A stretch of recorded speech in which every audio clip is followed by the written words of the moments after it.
We might not have started the fire, but I'm definitely gonna feel it coming out of my... Howdy.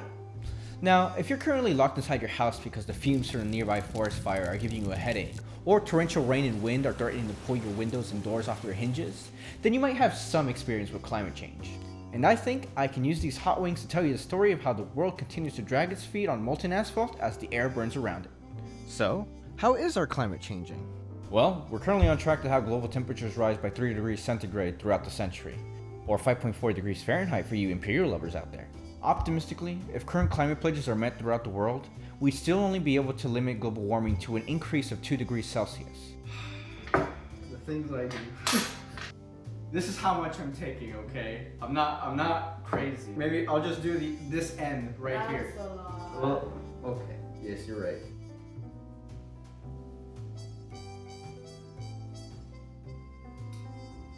That is surprising. That is not as bad as I thought it was gonna be. Our governments are simultaneously not pursuing climate policies that are aggressive enough to limit global warming temperatures to 1.5 degrees Celsius and under-delivering on the pledges that they have committed to so far. Okay, I need the water now, please. Why did you give me this much? This isn't enough, guys. Forget reading from memory. I got a journal here.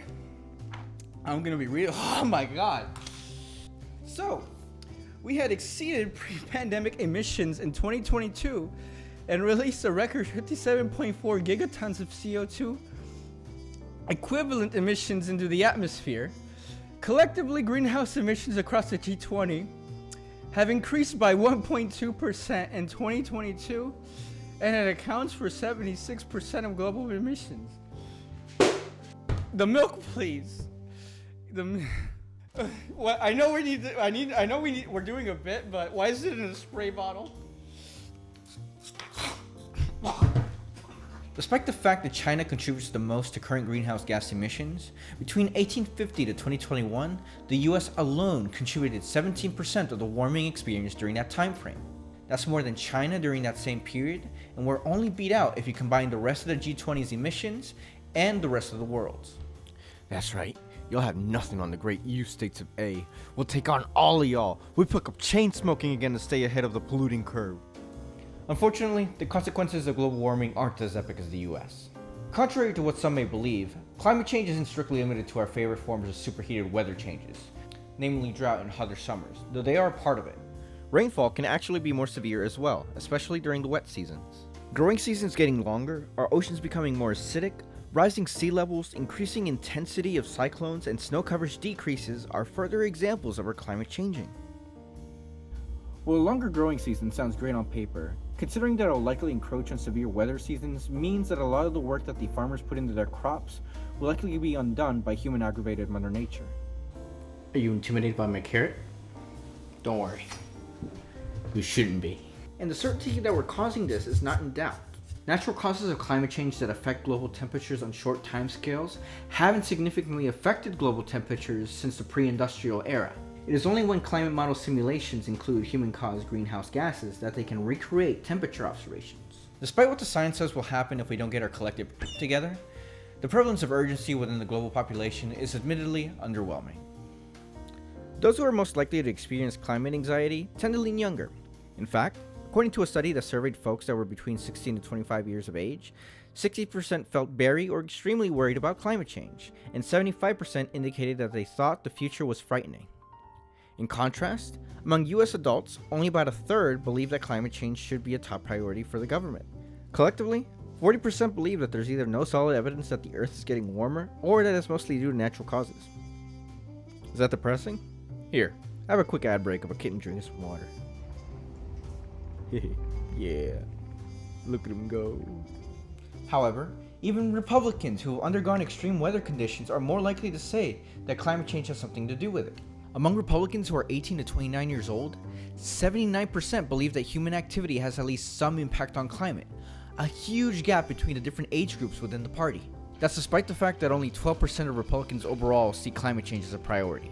This has to do with the varying degrees of impact that changes in our environment has had on our personal lives. If you live through forest fires or severe flooding, you are more likely to understand what our future looks like if we don't act.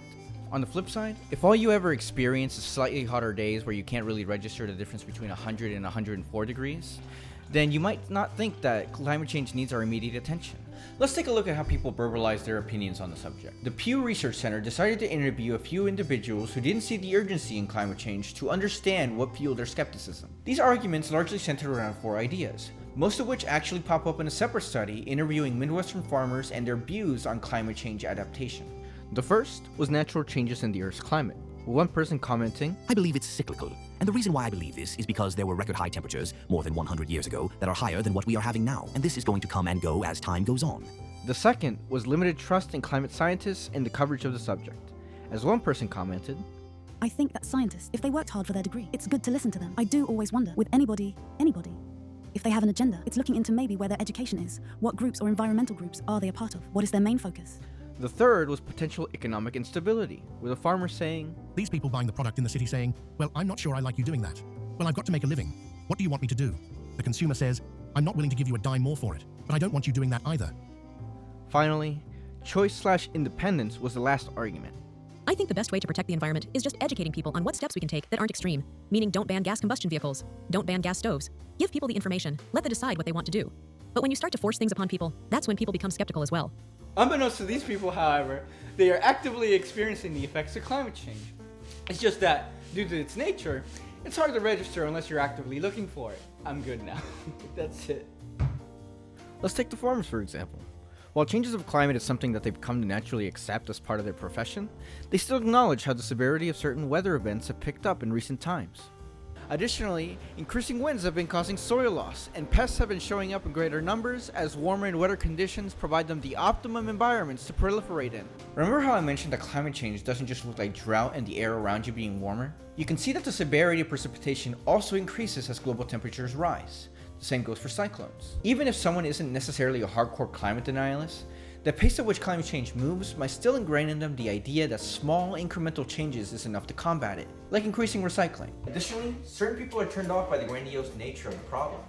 It almost seems like a pointless endeavor to act against a changing global climate. However, while individuals might not necessarily comprehend or care to consider climate change on a global scale, they certainly do care if it's on a local one. This might be one way to reframe the issue in order to get people on board the collective climate change initiatives. But I'm missing one important element within climate inaction. Where are all these conclusions coming from? Why do they all sound the same to me? Well, it's time to talk about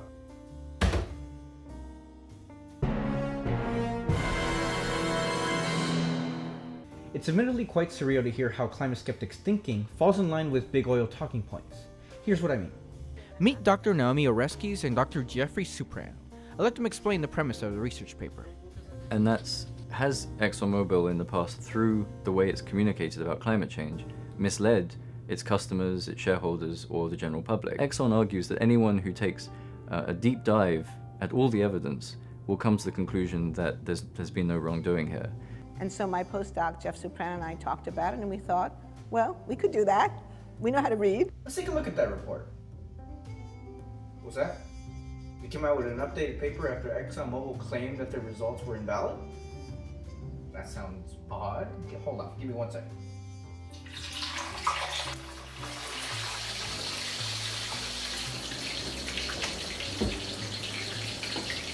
Let's see here.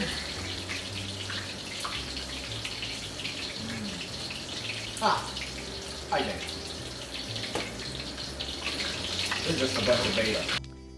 Essentially, the reason why Dr. Oreskes and Dr. Supran's work is invalid is because 1. They allegedly attributed the statements of Exxon and Mobil with each other when they were completely separate entities in the past. And I guess therefore what one org said does not reflect what the other believes, so you can't possibly blame them. And 2. They looked at the small set of editorials out of hundreds that were cherry-picked, implying bias and a lack of scientific rigor in their research. Well, I can read too, so let's take a look at each one of these allegations. First, Dr. B.J. Swarup, the Vice President of Research and Development for ExxonMobil in New Jersey for 34 years, a totally unbiased guy by all means, claimed that before 1999, Exxon Corporation and Mobil Oil Corporation were 2 separate companies. It would be illogical, therefore, to compare the internal documents of one company during the pre-merger period with the contemporaneous public statements of the other company. Neither bore any responsibility for what the other said, and having compared fundamentally dissimilar data sets in the search of a discrepancy, the authors committed a fundamental methodological error that renders their conclusions invalid. Well, here's the thing. The articles that Oreskes and Supran cited are explicitly attributed to ExxonMobil and ExxonMobil Corp. You just gotta take the effort to scroll down to the reference page. You know, that place where any decent researcher would care to look to see where an author's evidence is coming from. The original article focuses on how they have collectively misled the public. This is appropriate because ExxonMobil Corp inherited the legal and moral responsibilities for the parent companies. This therefore doesn't absolve them of anything like Swarp seems to imply. Okay, but they totally used cherry-picked articles that were found by Polluter Watch, which is a project run by Greenpeace, an activism organization that tackles climate issues. Among other things, feel free to check them out. Additionally, it was only 36 editorials out of roughly 1,560 that they relied on for their paper. And according to Dr. Kimberly Neuendorf, who developed the content analysis method that the authors relied on and cited in their research, she found that the content analysis contained numerous fundamental and fatal flaws. What flaws are we talking about? Well, apparently besides the illogical grouping of Mobil and Exxon, Oreskes and Supran using themselves as coders for their work permits their biased views to skew their research. She goes as far as to find 2 tweets from the authors showcasing their prior displeasure with Exxon. You know, I think there's a certain irony in Neuendorf saying that they both have a prior history of negative commentary of ExxonMobil's activities, but the tweets she highlights specifically say just Exxon. I thought you were arguing that they were completely separate entities. If ExxonMobil doesn't bear any responsibility for the past comments of Exxon, then why get hung up on these tweets? It's almost like they're not mutually exclusive. But I digress. In fact, she says that the whole way they went about coding their advertorials and documents that they read was flawed and did not meet the standards for content analysis set by Neuendorf. Never mind qualifying for meeting the standards of the scientific method. Let me remind you, dear viewers, that I'm still only talking about Oreskes and Supran's 2017 paper. After the evaluations and comments from the ExxonMobil camp, they came out with an updated 2020 paper and their hot take on ExxonMobil's response. Guess what? They looked at even more editorials this time, 1,448 in fact. Also guess what? They got 8 additional research assistants to help them code the documents, because apparently just having the 2 of them do it would be too unrigorous and highly biased. After the coding efforts were done, they yielded 267 not irrelevant advertorials that they will more closely analyze to see what argument ExxonMobil might be trying to make in regards to climate change. This is not even including the additional reports, web pages, and speeches that they looked at in order to inform their interpretation of the 267 advertorials. If you still believe that 267 is not enough, please consider that not all advertorials and documents put out by Exxon and ExxonMobil Corp cover expressed positions on anthropomorphic global warming. Most dealt with different subject matter altogether. It's not cherry picking, it's looking at the materials that are relevant to the subject at hand. Additionally, Oreskes and Supran make it abundantly clear that there are many more advertorials out there that they haven't looked at, and they welcome ExxonMobil Corp to put out a public database of its and Mobil's advertorials in all newspapers. Remember how I said that some people's reasoning sounds oddly similar to big oil talking points? Well, let's take a look at a few of these.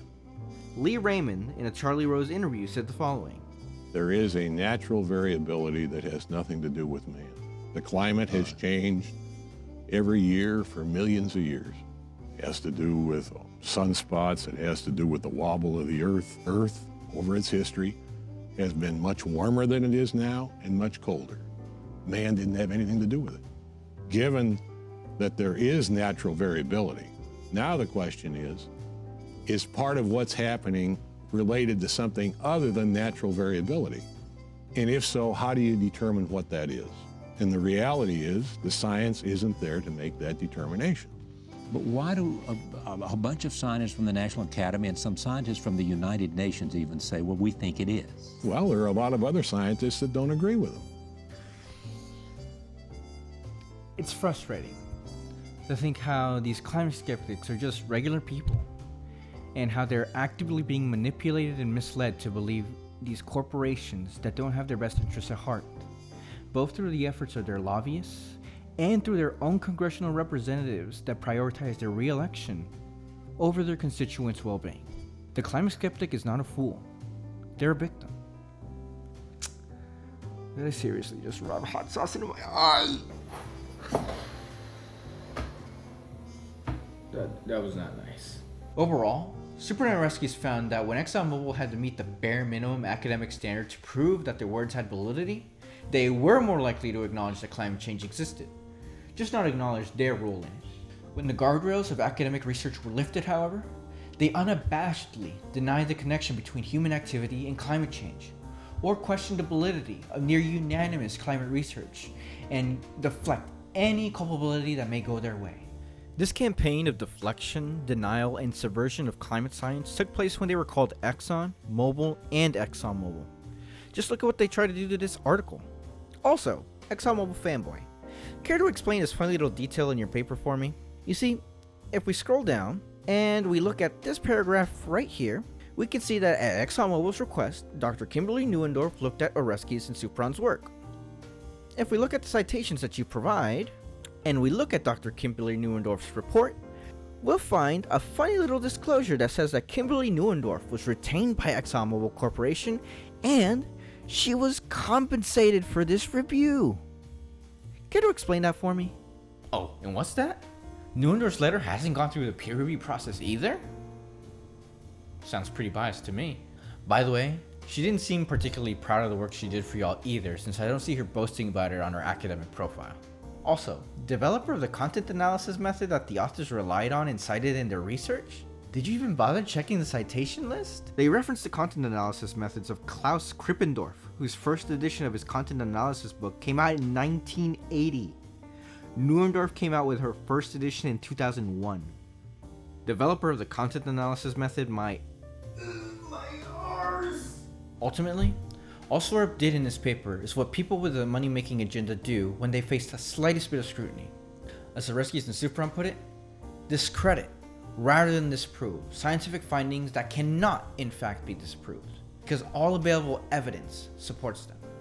ExxonMobil Corp's reaction is predictable and ironic, because it is a case in point in what we described in our original study. So there you have it. Climate change is undeniable.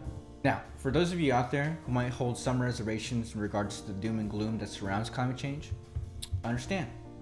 But I need y'all to realize that there are people actively trying to puppeteer your doubts in order to utilize you as a human shield for their money-lined pockets. And for those of you out there who might merely cast aside these individuals as fools, please recall the points I made in my left and right video.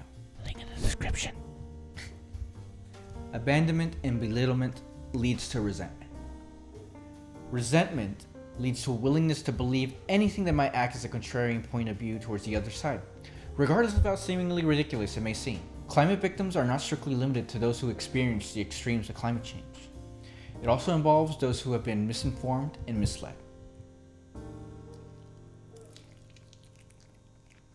Thanks for watching.